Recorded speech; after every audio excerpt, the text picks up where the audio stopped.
दोस्तों, ये महान पौराणिक कथाओं की एक नई कहानी है। अगर आपको ये पसंद आई तो हम इसे जारी रखेंगे और अगर पसंद नहीं आई तो हम इसे छोड़ देंगे। कृपया लाइक, शेयर और कमेंट करके हमें बताएं कि आपको ये कैसी लगी। यदि आप हमारे वीडियो को सोशल मीडिया पर उपयोग करना चाहते हैं तो आप इसका उपयोग कर सकते हैं। हमें कोई समस्या नहीं है।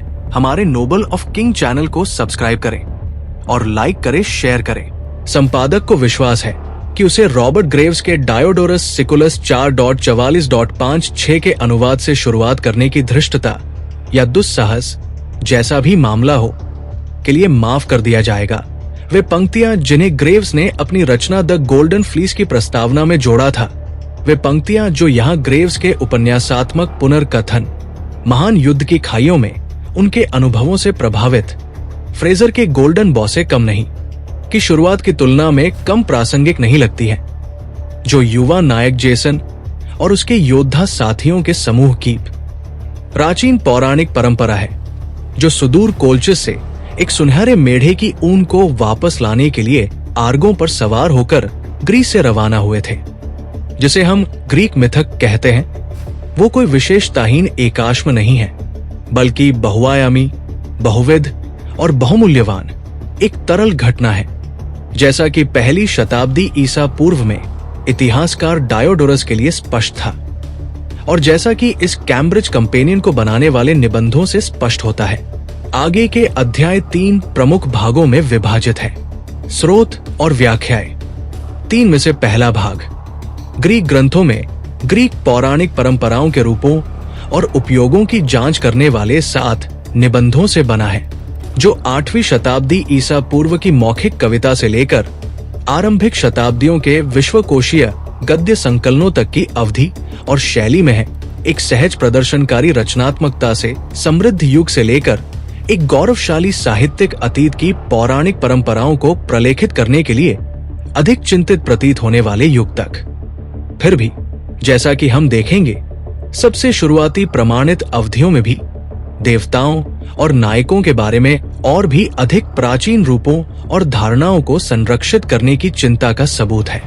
भाग एक ग्रेगरी नेगी द्वारा गीत कवियों की जांच के साथ शुरू होता है। उसके बाद होमर पर उनका निबंध है। यदि कालानुक्रमिक दृष्टिकोण से ये क्रम अपरंपरागत लग सकता है, तो ऐसा नहीं होना चाहिए। जैसा कि नेगी अपने पाठकों को याद दिलाते हैं, गीत की शुरुआत पुरातन काल में नहीं हुई।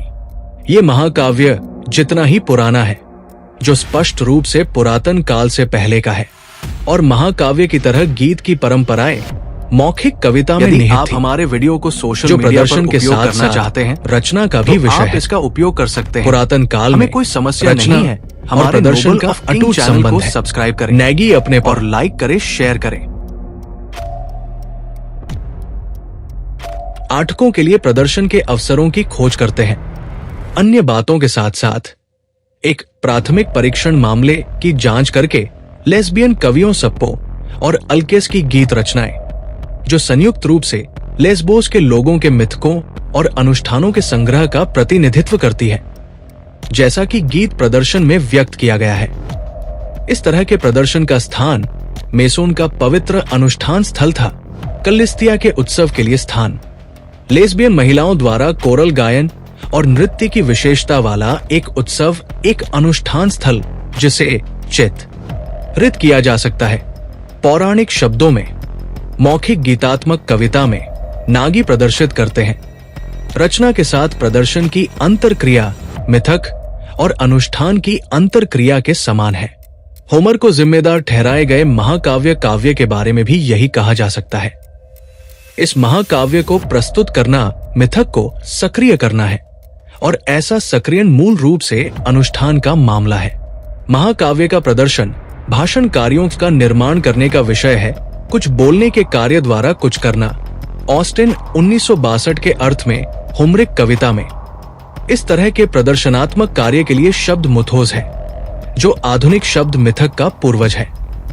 मार्टिन 1989 से प्रेरणा लेते हुए नेगी मुथोस की एक कार्यशील परिभाषा प्रस्तुत करते हैं, क्योंकि ये होमरिक कविता के महाकाव्य फ्रेम के भीतर कार्य करता है।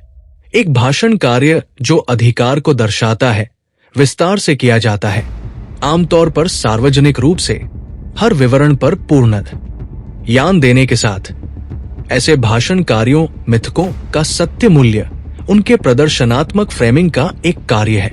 उदाहरण के लिए गीत कवि पिंडर के दृष्टिकोण से स्थानीय रीति रिवाजों में स्थापित ओडिसीज और अजाक्स के बारे में स्थानीय मिथकों का सत्य एलेथिया महाकाव्य ओडिसी के विकेंद्रित मास्टर मिथक में शामिल होने पर झूठ छद्म बन जाता है, जिसे उस महाकाव्य कविता के मास्टर कथाकार द्वारा नियंत्रित किया जाता है। इस तरह के नियंत्रण के तहत ओडिसी में ओडिसीज के बारे में मिथक उस आधार को खो देते हैं जो कभी उनके स्थानीय संदर्भों में था। एक बार जब मुथुई मिथक विकेंद्रित हो जाते हैं तो वे सापेक्ष हो जाते हैं और इस तरह से अनुप्रयोग में बहुविध हो जाते हैं, जिन्हें गीत द्वारा दावा किए गए एलेथिया सत्य के विपरीत माना जाता है। ग्रीक गीत पर अपने अध्याय में नेगी एशिया माइनर के लिडियन के प्रभाव में लेस्बियन परंपराओं के प्राच्यकरण के बारे में लिखते हैं।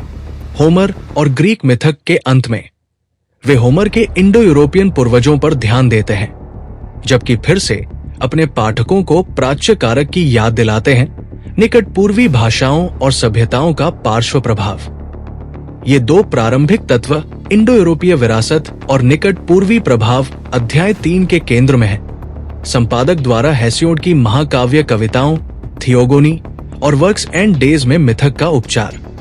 हेसियोड की काव्य रचनाएं गीत और होमरिक महाकाव्य की तुलना में प्रदर्शन से कम नहीं जुड़ी है।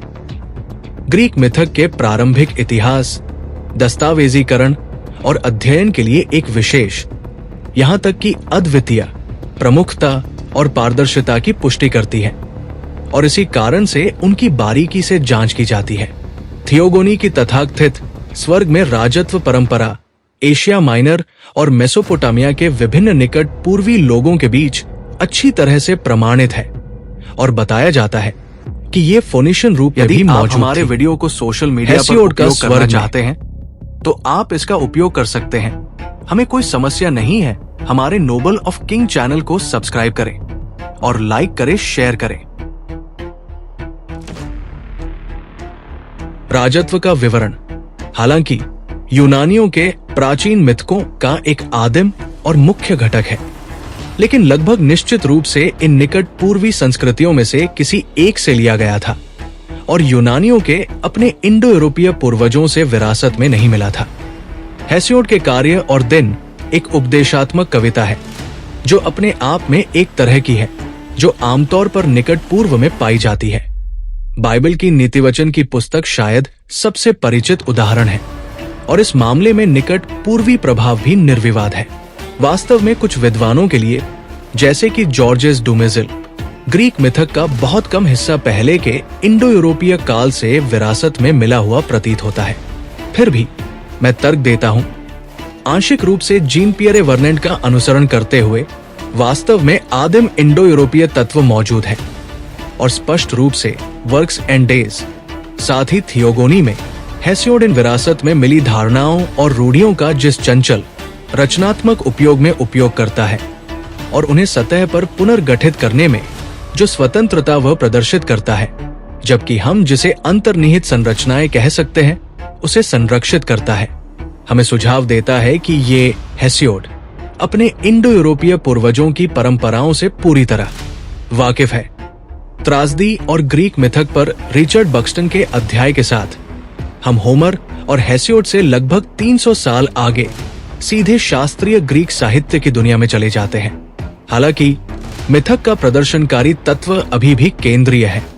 सिटी डायोनिसिया के वार्षिक उत्सव में नागरिक समूह के सदस्यों द्वारा प्रदर्शनों में मिथकों को फिर से मूर्त रूप दिया गया दया के लिए जगह देने के लिए पर्याप्त दूर, लेकिन विस्मय को प्रेरित करने के लिए पर्याप्त करीब। बक्सटन द्वारा खोजे गए मुख्य मुद्दों में मुथुई के इस दुखद अवतार का स्थान है। राजनीतिक, सामाजिक, स्थलाकृतिक और मनोवैज्ञानिक स्थान।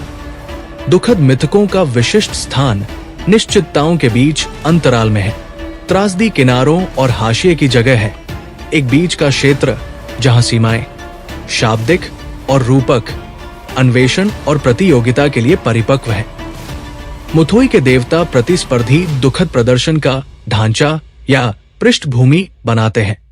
बक्सटन प्रदर्शित करता है, प्रत्येक नाटककार ने पौराणिक अतीत के अपने संस्करण का मंचन किया, अपने प्रतिद्वंद्वियों से बेहतर घोषित होने का प्रयास किया। परिणाम आमतौर पर ऐसा होता था, जिसमें देवता एक दूसरे के साथ संघर्ष में दिखाई देते देवताओं का तिरस्कार करने की ऐसी इच्छा कॉमेडी में मिथक का एक कम महत्वपूर्ण तत्व नहीं है। जैसा कि एंगस बोवी ने अपने निबंध एरिस्टोफेन्स में मिथक में दिखाया है।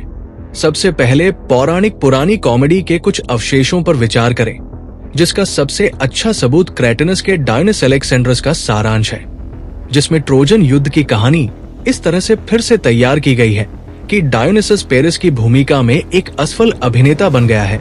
बोवी ने देखा कि कॉमेडी एक ऐसी शैली थी जिसमें देवताओं का मजाक नहीं उड़ाया जाता था, यहां तक कि उस देवता का भी जिसके सम्मान में उत्सव मनाया जा रहा था। वास्तव में डायोनिसस सिटी डायोनिसिया द्वारा मनाया जाता है।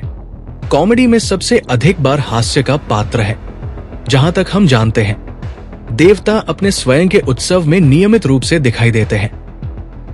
वास्तव में खंडित ग्रंथों से पौराणिक पुरानी कॉमेडी एक ऐसी शैली लगती है जो पौराणिक कथाओं के साथ काफी स्वतंत्रता ले सकती है। को सोशल मीडिया पर उपयोग करना चाहते हैं तो आप इसका उपयोग कर सकते हैं। हमें कोई समस्या नहीं है।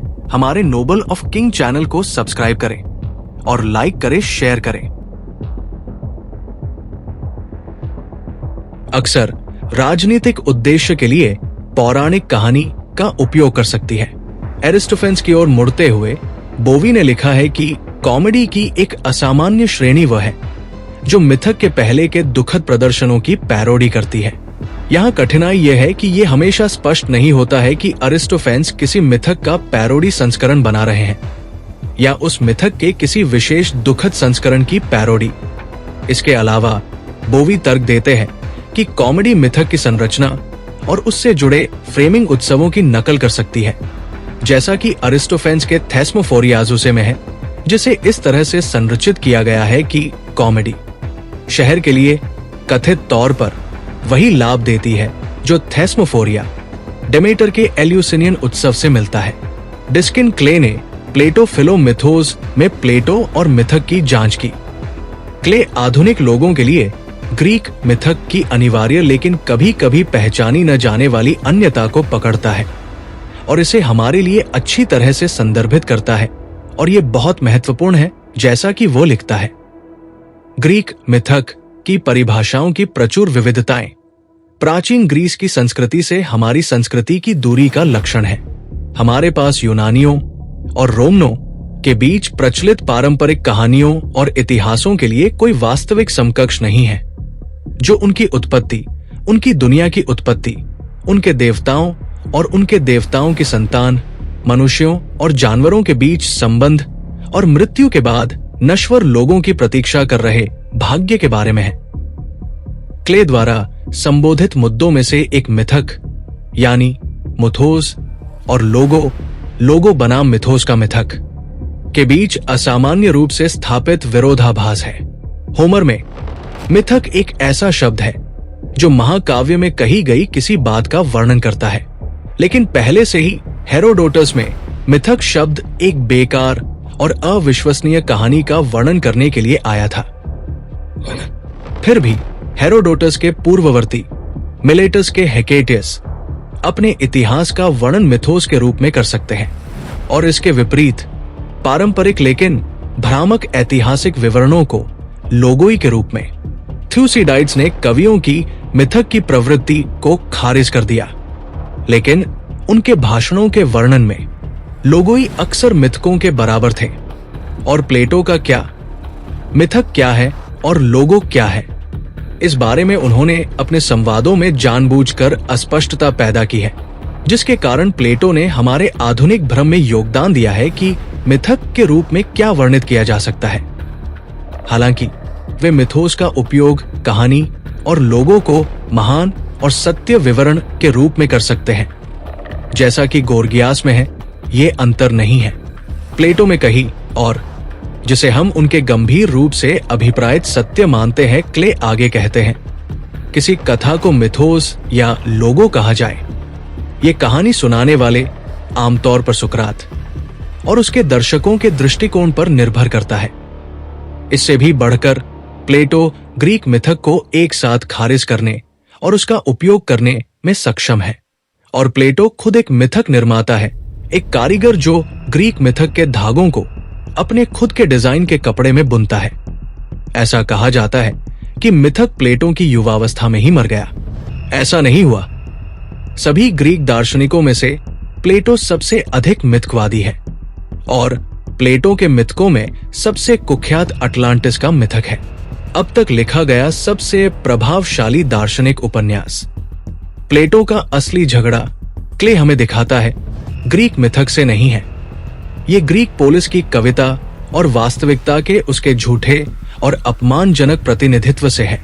भाग एक हेलेनिस्टिक मिथोग्राफर्स पर कैरोलिन हिग्बी के योगदान के साथ समाप्त होता है। 4वीं शताब्दी ईसा पूर्व से यूनानियों ने अपने अतीत के महत्वपूर्ण साहित्यिक कार्यों को एकत्र करने, दस्तावेजीकरण करने और व्याख्या करने में रुचि विकसित की। प्रदर्शनकारी परंपराओं के लिखित अभिलेखों के प्रति विद्वानों की भक्ति ने व्याख्यात्मक सहायता के उत्पादन और इन परंपराओं के भीतर संरक्षित जानकारी के विशेष निकाय के बारे में तीव्र जागरूकता को जन्म दिया। इससे